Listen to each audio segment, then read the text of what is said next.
BA third year home science students and MMSC food and nutrition students.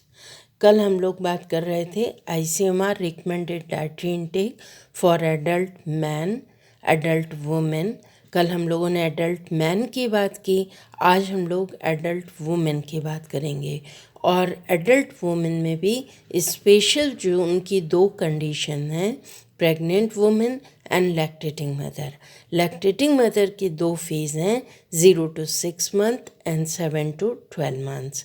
तो उनकी RDA 2020 के अनुसार क्या रिक्वायरमेंट होनी चाहिए उसके बारे में आज पढ़ने जा रहे हैं। तो विमेंस का जो ग्रुप है, कैटेगरी में है, एज ग्रुप है विमेन।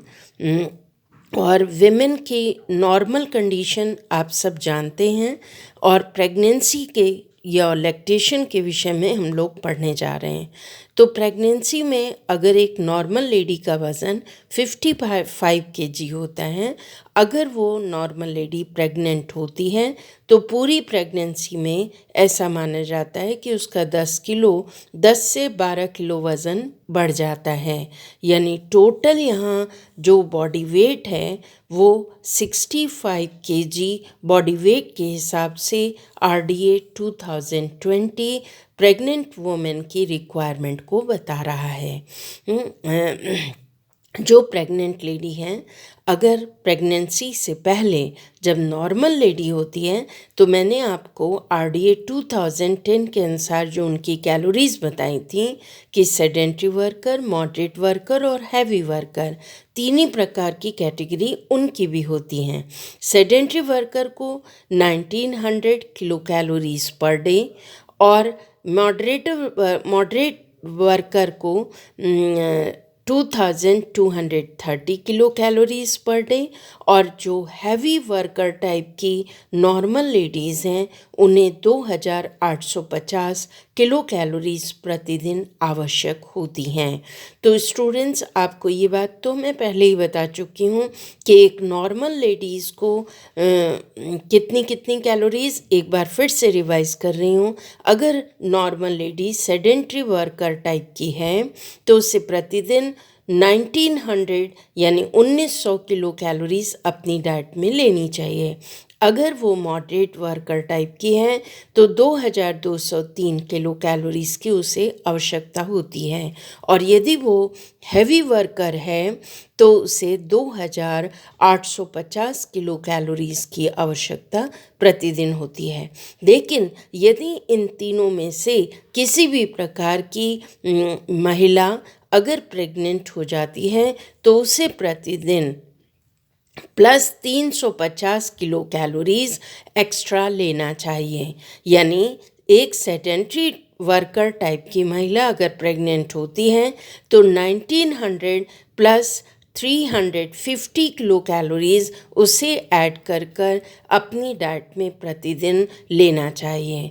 अगर मॉडरेट टाइप की है तो 2230 प्लस 350, और यदि हैवी वर्कर टाइप की है तो 2850 प्लस 350, इनको जोड़ करके उन्हें कैलोरीज प्रतिदिन लेना चाहिए। अब किसी भी प्रकार की महिला जिसे अगर प्रेग्नेंट है तो उसे प्रतिदिन 30 ग्राम फैट अपनी डाइट में लेना चाहिए। और प्रोटीन की जहाँ तक बात है तो प्रोटीन ट्राइमेस्टर के हिसाब से लेना होता है।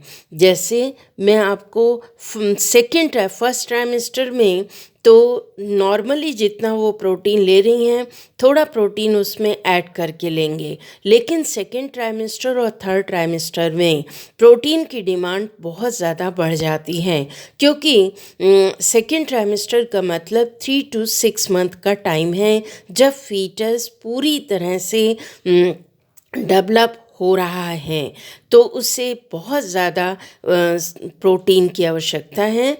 नॉर्मली उसे जितना प्रोटीन 55 प्लस 10 यानी 65 ग्राम प्रोटीन तो प्रतिदिन लेना है। अगर वो सेकेंड ट्राइमेस्टर में है तो प्लस 7.6 ग्राम प्रोटीन उसमें प्रतिदिन ऐड करके देना होगा।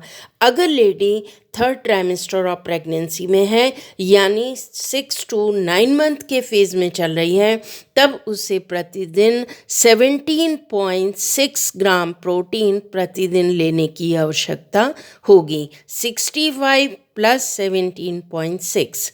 सारे स्टूडेंट्स, आप लोगों को समझ में आया या नहीं?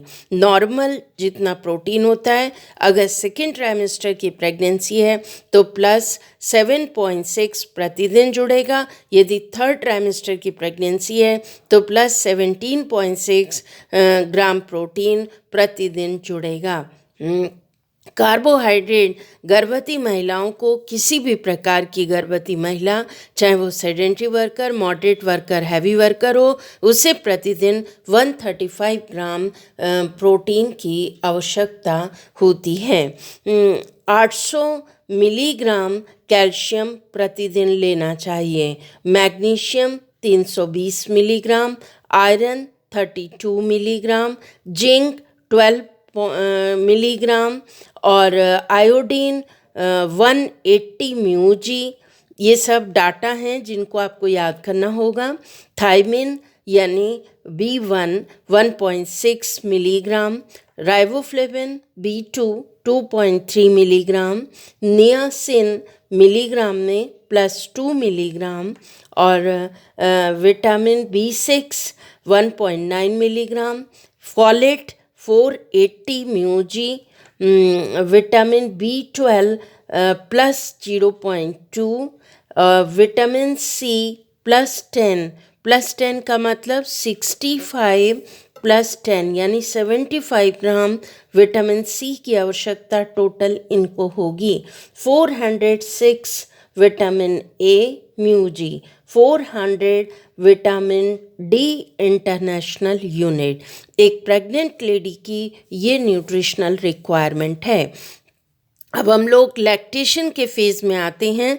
मैंने पहले बताया कि लैक्टेशन के फ़ेज़ को 2 भागों में बांटा गया है, 0 to 6 मंथ और 7 to 12 मंथ। यानी शुरू में माँ के ब्रेस्ट से मिल्क का फॉर्मेशन ज़्यादा होता है तो उससे ज़्यादा ऊर्जा की और अन्य पोषक तत्वों की अत्यंत मात्रा में आवश्यकता होती है। और जब 7 to 12 मंथ का बेबी होता है या माँ उस फेज़ में होती है तब उसे कम ऊर्जा की आवश्यकता होती है। बिल्कुल उसी तरह से जैसे लैक्टेटिंग मदर प्रेगनेंसी में मैंने बताया, sedentary worker, moderate worker, heavy worker.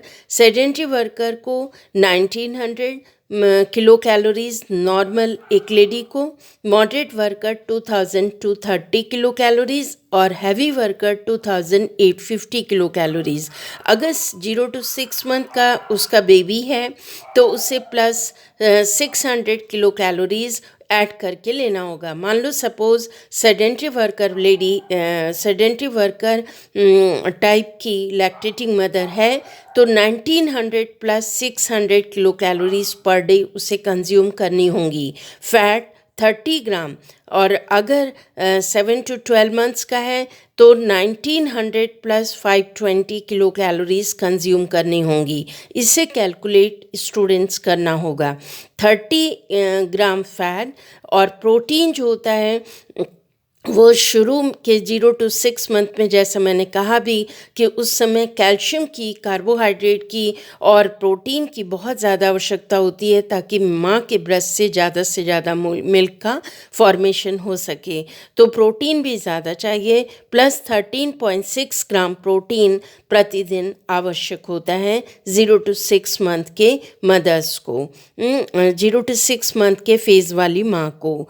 और अगर 7 to 12 मंथ्स के फेज़ में माँ है तो प्लस 10.6 ग्राम प्रोटीन ऐड करके उसको लेना होगा। और carbohydrate 150, calcium 1000 milligram, magnesium 270 milligram, iron 16 milligram, zinc 12 milligram, iodine 200 म्यूजी।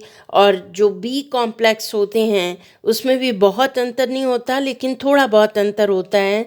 0 to 6 month के फेज़ वाली मदर को 1.7 मिलीग्राम राइबोफ्लेविन, ये थायमिन और 1.7 मिलीग्राम ही 7 to 12 मंथ के फेज़ में भी। राइबोफ्लेविन 2.5 थोड़ा सा ज़्यादा और 2.4 है 7 to 12 months. Niacin +4 vitamin B6 +0.22 +0.16 folate 280 म्यूजी। और इसके बाद हम लोग आते हैं विटामिन B12 साइनोकोबालामिन +0.8 दोनों फेज़ में।